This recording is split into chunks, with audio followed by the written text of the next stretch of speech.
सभी अभिभावकों को मेरा नमस्कार। बोर्ड के मेरे विद्यार्थियों को हार्दिक शुभकामनाएं। आज मैं विशेष तौर से मेरे बोर्ड के स्टूडेंट से बात करने के लिए आया हूं।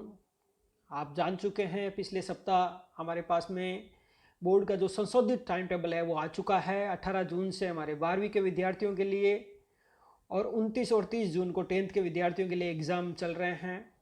तो एक बार फिर से मेरे साथियों, आपको फिर से कमर कसने की बारी आ चुकी है। पूर्ण रूप से परीक्षा की तैयारी में लग जाओ। और जहाँ तक मैं समझता हूँ, हाँ, ये चीज़ ज़रूर है कि हम लोग भाग रहे थे, दौड़ रहे थे, अच्छे परिणाम के लिए हम पूरा प्रयास कर रहे थे। तो बीच में व्यवधान नहीं, विराम आया है। लॉकडाउन की वजह से एक विराम आ गया। हम इसे व्यवधान नहीं कह सकते। और विराम के साथ में अवसर भी आया है। ठीक है, ऐसे एग्जाम 2 महीने पहले पूरे हो जाते तो हम कुछ नई चीज में लगते, आगे के लिए लगते, कोई दिक्कत नहीं है। वैश्विक महामारी है, प्रकृति का प्रकोप है जो हमें झेलना होगा। तो अब हमें क्या करना है कि हमें इस अवसर का पूरा पूरा लाभ उठाना है। आपको इसकी पूरी तैयारी के साथ में अब लग जाना है। जो स्टूडेंट्स तैयारी में लग चुके हैं उनको मेरी बहुत सारी शुभकामनाएं। जिन्होंने अभी तैयारी शुरू नहीं की है वो पूरी तरीके से तैयारी के साथ में लग जाएं। ऐसा नहीं कहें कि अब तो इतने दिनों के बाद में है, कैसे पढ़ाई होगी, क्या होगा। ऐसा कहने से बहाने हमेशा पीछे की तरफ धकेलते हैं। अगर आगे बढ़ना है तो उसके लिए एक ही की है, एक ही चाबी है, वो है हमारी मेहनत की। तो मेहनत करें। घर पे आपको सेल्फ पढ़ाई करनी होगी। और मैं ये समझता हूँ कि अभी जिन विद्यार्थियों को बेहतरीन परिणाम लेना है उनको मिनिमम कम से कम 8 से 10 घंटे की घर पे सेल्फ पढ़ाई करनी चाहिए। ये मिनिमम है। आगे आपकी जितनी योग्यता है उतनी अच्छी तरीके से पढ़ाई करें। और कोई प्रॉब्लम्स है तो हम आपके साथ में, आप अकेले नहीं हैं। पूरा वागीश्वरी परिवार मेरे एक एक विद्यार्थियों के साथ में है। देखो, सरकार के कुछ आदेश है, उन आदेशों की पालना हमें करना अनिवार्य है। अभी हम क्लास नहीं लगा सकते क्योंकि ऐसा सरकार का आदेश है और उचित भी है, क्योंकि ये महामारी जो है आप जानते हो कि किस तरीके से फैलती है। दूसरी चीज़, इस चीज़ को हम ये नहीं, आप ये नहीं सोचें कि क्लास नहीं लगेगी तो हमारी पढ़ाई कैसे होगी। क्लास तो कब की लग चुकी है। आप बताओ कितनी बार आप क्लासरूम के अंदर कोर्स कर चुके हो। और मुझे तो एक छोटा सा एग्जाम्पल बताओ कि एक बार अपन हलवा बनाते हैं तो हलवा हमने बना दिया और उसको अगर हमने रख दिया 2 घंटे 3 घंटे के लिए और वो ठंडा हो गया, वापस बनाने के लिए हमें वही प्रक्रिया अपनानी पड़ती है क्या? नहीं, वापस तो वो 5 मिनट में गर्म हो जाता है और उससे पहले से ज़्यादा टेस्टी बन जाता है।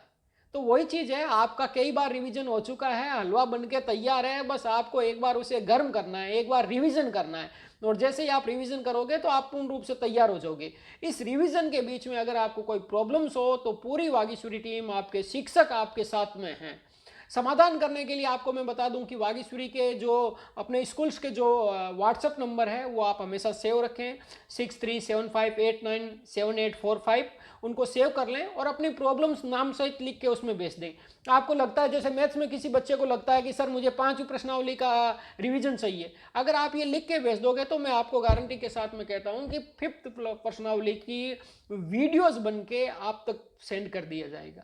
आपको लगे सर मुझे तो ये एक क्वेश्चन चाहिए, वो एक क्वेश्चन भेज दो, उसका आपके सर वीडियो बना देंगे और वो आप तक सेंड कर देंगे। आप अच्छे से समझ सकते हो, बात कर सकते हो। कोई प्रॉब्लम का हल आपको पता है कि बात करने से निकल जाएगा तो बात कर लो। आपको लगता है कि एक बार वापस से समझना है तो वापस से समझ लो। यूट्यूब पर लाइव क्लासेज अपनी पहले से चल रही है और निरंतर चल ही रही है। उसको हम और ज़्यादा कंटिन्यू करने का प्रयास करेंगे, लेकिन आपका उसमें साथ चाहिए। आप निरंतर उसमें साथ में रहें तो ये भी संभव है।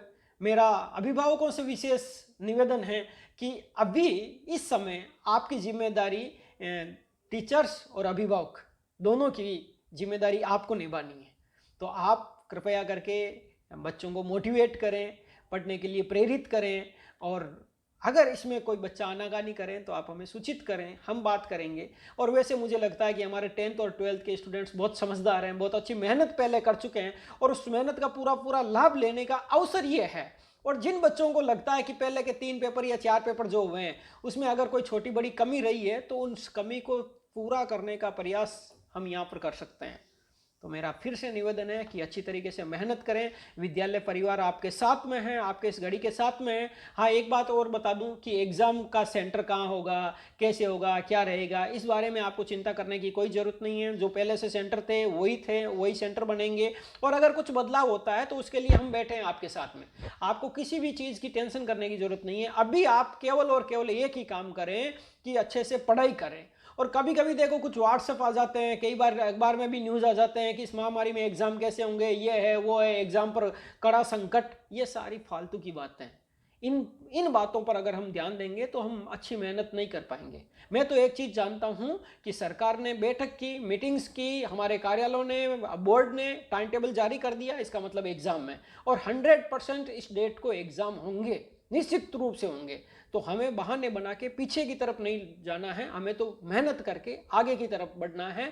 मुझे पता है कि जैसे जैसे हमारे पहले भैयाओं ने जो शानदार परिणाम दिया था, वही परिणाम और उससे बेहतर परिणाम आप लोग देंगे और आपकी मेहनत देगी। अभी जब लॉकडाउन के समय रामायण और महाभारत चलते थे, तो जैसे आपसे बातें कर रहा हूँ तो मुझे एक याद आता है कि अर्जुन का वो समय, कि अर्जुन ने एक बार रात्रि के समय, जब आपकी तरह छोटा सा बालक था, तो रात्रि के समय अभ्यास कर रहा था, और गुरु द्रोणाचार्य उसके पास गए और अर्जुन से पूछा, बेटा अर्जुन, अभी तो सभी सो रहे हैं, अभी सभी रेस्ट कर रहे हैं, और आप यहाँ पे तैयारी कर रहे हो।